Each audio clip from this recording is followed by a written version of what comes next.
आज की तारीख में एक तरफ जहां देश की सबसे बड़ी पंचायत में देश के नेता प्रतिपक्ष यानी कि राहुल गांधी मोदी सरकार और उसके मंसूबों की पोल पट्टी खोल रहे थे, खुल करके उनकी कमजोर नसों को दबा रहे थे, जादूगर की जादूगरी का जो ढिढोरा था, जो ढोल था, उसको फाड़ रहे थे, तो दूसरी तरफ इस देश की एक अदालत में एक फैसला लिखा जा रहा था। क्या देश की सबसे बड़ी पंचायत यानी कि संसद में जब राहुल गांधी से पार नहीं पा सके मोदी जी, तो फिर देश की एक अदालत में कोई साजिश रची गई राहुल गांधी के खिलाफ, जैसे तोता कहते हैं लोग, जिस एजेंसी को मनमोहन साहब के जमाने से तोता कहा जाता है, सीबीआई। अब वो सीबीआई लगा दी गई है और राहुल गांधी को क्या अब देश निकाला दे दिया जाएगा? जी हां, यह सबसे बड़ा सवाल है, क्योंकि बार बार एक मामला जो खारिज होता रहा, आज की तारीख में उस मामले में अचानक से एक बड़ा फैसला आ गया, राहुल गांधी के खिलाफ एफआईआर दर्ज कराने का आदेश आ गया, वो भी अदालत से। सारी बातें जरा विस्तार से करेंगे, खुलकर करेंगे और पूरी पोल पट्टी आज जरा खोलेंगे। लेकिन सनद रहे मैं ये बता दूं कि जिस जज ने ये फैसला दिया है वो जज एक ईमानदार जज माने जाते हैं। तो खेल यहां कुछ और है, क्या है जरा वो विस्तार से समझिएगा। नमस्कार, मैं स्वप्न और आप मुद्दा देख रहे हैं। दोस्तों आगे बढ़ें उससे पहले एक छोटी सी अपील है। मुद्दा इन दिनों एक गंभीर आर्थिक मामले से जूझ रहा है और एक तरफ जहां हमारे मेन बैंक अकाउंट फ्रीज चल रहे हैं, तो दूसरी तरफ हमारे 2.5 साल पुराने चैनल को हमसे लंबे समय तक छीन कर रखा गया था। ऐसे में डे टू डे ऑपरेशंस में मुद्दा को काफी मुश्किलों का सामना करना पड़ता है। लिहाजा आपसे गुजारिश है, यदि आप चाहें तो स्क्रीन पर दिख रहे क्यूआर कोड या फिर के नीचे दिख रहे यूपीआई नंबर्स के जरिए मुद्दा की छोटी छोटी मदद जरूर कीजिएगा, ताकि हमारी बेबाकी यूं ही बरकरार रहे। अब आगे बढ़ते हैं और जरा उसी केस की तरफ चलते हैं। राहुल गांधी से जुड़ा हुआ मामला यानी कि राहुल गांधी की नागरिकता का मामला। टाइमलाइन लंबी है, आपको पता ही होगा। पहले यह मामला इलाहाबाद हाईकोर्ट से खारिज हुआ था, उसके बाद यह मामला फिर से रजिस्टर कराया एस विघ्नेश सिसर ने रायबरेली में गए, तो उसके बाद उन्होंने 2 तारीखों के बाद कहा कि भाई मुझे डर लग रहा है रायबरेली में जाने में, मेरी जान को खतरा है। योगी जी की सरकार है लेकिन रायबरेली में डर लगता है साहब को। तो उन्होंने कहा कि इस मामले को लखनऊ ट्रांसफर कर दीजिए, तो लखनऊ ट्रांसफर हो गया। लखनऊ में मामला ट्रांसफर हुआ तो एमपी एमएलए कोर्ट ने जनवरी में इस मामले को खारिज कर दिया था। उसके बाद एस विघ्नेश सिसर इलाहाबाद हाईकोर्ट की लखनऊ बेंच में पहुंचे थे, वहां पे इस मामले की सुनवाई चल रही थी और आज उस मामले का फैसला आया। आपके स्क्रीन पर वो खबर है। जी हां, राहुल गांधी की मुश्किलें निश्चित तौर पर बढ़ी हैं। सीबीआई को यह मामला सौंपा गया है, कोर्ट ने यह आदेश दिया है कि एफआईआर दर्ज कराई जाए। लेकिन मैंने आपसे कहा था कि सनद रहे, याद रखिएगा, यह फैसला देने वाले जज ईमानदार जज हैं, तो उनकी ईमानदारी पर हम कोई सवाल नहीं उठाएंगे। जस्टिस सुभाष विद्यार्थी, यही नाम है उनका। लगातार चर्चाओं में रहे हैं बीते काफी दिनों से। एक बार चर्चा में तब आए थे जब लगातार इन्होंने सुनवाई करी, 235 केसेस की सुनवाई कर ली और उसके बाद कहा कि देखिए मैं भी इंसान हूं, मुझे भी भूख लगती है, मैं भी थकता हूं, लिहाजा आज मैं फैसला सुरक्षित रख रहा हूं इस केस का, मैं अभी फैसला नहीं सुना सकता। लेकिन इससे भी ज्यादा सुर्खियों में तब आए थे जब राहुल गांधी के ऊपर यह आरोप लगाया गया था कि उन्होंने भारतीय सेना का अपमान किया है। लेकिन ये जस्टिस सुभाष विद्यार्थी की बेंच थी जिन्होंने राहुल गांधी के बयान को देखा और कहा कि इसमें सेना का अपमान तो कहीं नहीं है। यानी कि सुभाष विद्यार्थी पहले भी राहुल गांधी के पक्ष में फैसला सुना चुके हैं। विपक्ष के कई नेताओं के कई मामलों में उन्होंने इस तरीके के फैसले दिए हैं। मुख्तार अंसारी से जुड़ा हुआ भी एक प्रकरण था, उसमें भी जस्टिस सुभाष विद्यार्थी की जो निष्पक्षता थी वो दिखी थी। और हम तो देखिए आज की तारीख में ये बोलना पड़ रहा है, मजबूरी है, क्योंकि वैसे तो ये माना जाना चाहिए कि भाई न्यायपालिका हमेशा निष्पक्ष रहती है, लेकिन आजकल कितनी है ये आप भी जानते हैं। अब आपको लग रहा होगा कि मैं कितनी कॉन्ट्राडिक्टरी बात कर रहा हूं। एक तरफ तो कह रहा हूं कि जज साहब बड़े ईमानदार हैं, दूसरी तरफ कह रहा हूं कोर्ट में साजिश रची गई। तो अब जरा उस चीज को डिकोड कीजिए।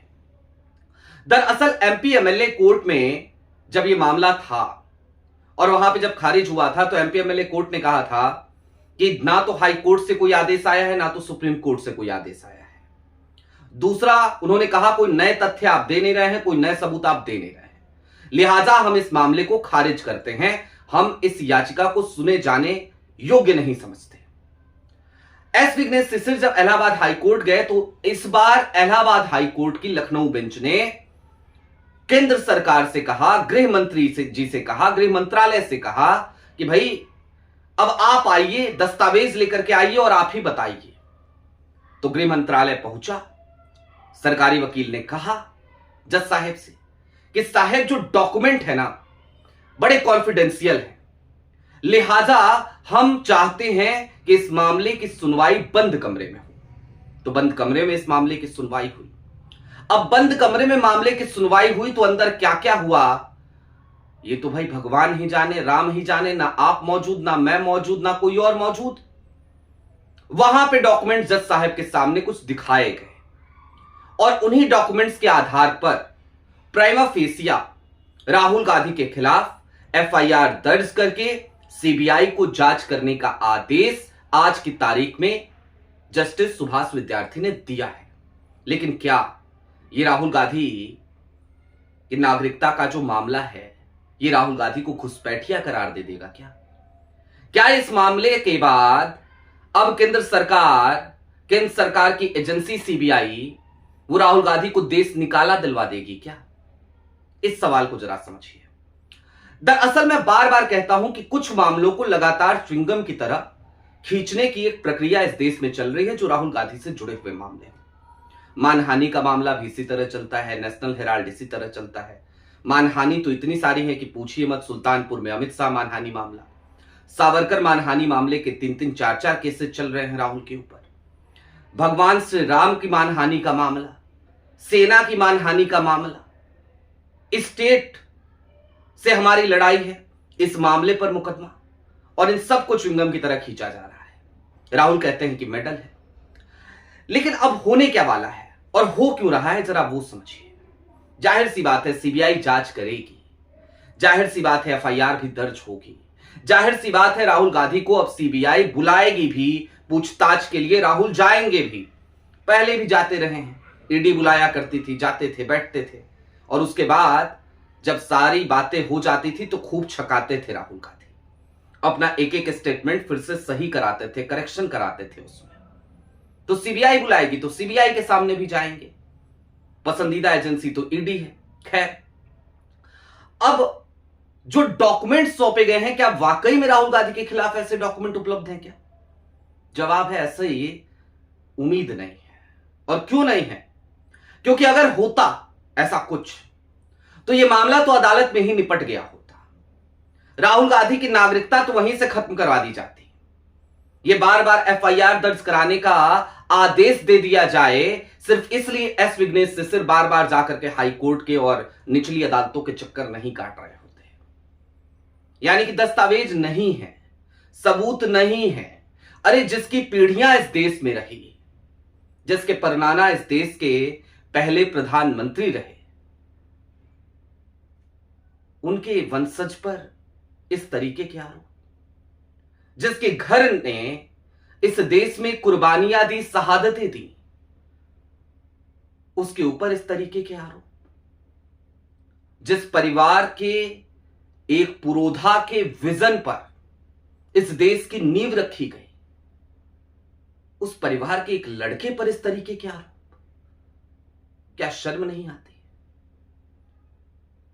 और नहीं आती जिसे निश्चित तौर पर उसे किसी अच्छे मनोचिकित्सक के पास जाकर के अपना इलाज कराने की जरूरत है। अगर शर्म नहीं आती इस तरीके का आरोप राहुल पर लगाने के बाद, तो निश्चित तौर पर इस बात को समझिए और ये बात मैं बड़ी पीड़ा के साथ आज कह रहा हूं। मैं राहुल गांधी का कोई प्रशंसक नहीं हूं। आप सब जानते हैं कि अक्सर ही मैं राहुल गांधी की कांग्रेस की पोल पट्टी खोलता हूं। आप सब इस बात को भली भांति तौर पर जानते हैं कि लगातार मैंने कांग्रेस के भीतर बैठे गद्दारों पर बात करी है और कई बार राहुल के सामने ये सवाल किया है कि इनको आस्तीन में सांप पाल के क्यों बैठे हो, निकालते क्यों नहीं हो। मैंने राहुल की काबिलियत को यहां पर जाकर के बार बार क्वेश्चन किया है। लेकिन क्या इसका मतलब यह है कि राहुल गांधी को आप विदेशी नागरिक कह देंगे? और दोस्तों, बात राहुल गांधी की तो हमने करी, इस मामले के बारे में तो आपको बताया, लेकिन एक मामला और है, हिमंता बिस्वा शर्मा और पवन खेड़ा। आरोप ही तो लगाए थे पवन खेड़ा ने, कुछ दस्तावेज तो दिखाए थे ना। हिमंता बिस्वा शर्मा का क्या, वो तो आरोप बिना दस्तावेज दिखाए लगाते हैं। गौरव गोगोई को लेकर क्या क्या नहीं कहा, गौरव गोगोई की पत्नी को लेकर क्या क्या नहीं कहा, राहुल गांधी को लेकर क्या क्या नहीं कहा, पवन खेड़ा को लेकर भी क्या क्या नहीं कहा। तो आप कुछ भी कहो, आप कुछ भी करो, आपके लिए सब माफ। और दूसरा कोई अगर आप पे आरोप लगा दे, आपके 4 दस्तावेज ले जाकर आपके सामने रख दे, तो आप बौखला जाते हो। पवन खेड़ा के मामले में आज ट्रांजिट बेल के लिए पवन खेड़ा गए थे सुप्रीम कोर्ट, और वहां से आज ट्रांजिट बेल पवन खेड़ा को नहीं मिली। और इससे पहले जो तेलंगाना हाई कोर्ट से मिली थी, आपको पता है, उस ट्रांजिट बेल को सुप्रीम कोर्ट ने ही रद्द कर दिया था। यानी कि इसे इस तरीके से समझिए कि अब अदालतों का सिकंजा हर तरफ से कसा जा रहा है कांग्रेस के ऊपर, क्योंकि सदन के भीतर मोदी जी को पता है कि डेमोक्रेटिक जो ये स्ट्रक्चर है ना, इस स्ट्रक्चर में आज की तारीख में प्रधानमंत्री नरेंद्र मोदी वो कमजोर हो चुके हैं। इस डेमोक्रेटिक सेटअप में अब मोदी जी बोलने की हैसियत नहीं रख पा रहे। कल की तारीख में आपने अगर मोदी जी का भाषण देखा होगा तो वाकई में आज राहुल ने सदन के भीतर सही कहा।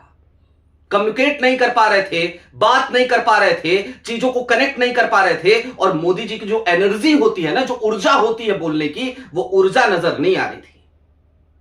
तो ये सब कुछ प्रधानमंत्री नरेंद्र मोदी की कमजोरी को दर्शाता है। और ऐसे में जब संसद के भीतर ये सब कुछ हाथ से निकलने लगता है, तो फिर अदालती शिकंजा कसने की पूरी तैयारी कर ली जाती है, और वही की जा रही है इस समय राहुल गांधी के ऊपर। यह नागरिकता का मामला है। देखिए, नेशनल हेराल्ड का मामला भी आने वाले दिनों में सुना जाएगा, और भी बहुत कुछ होगा। आपकी क्या राय है वो हमें कमेंट बॉक्स में जरूर बताइएगा।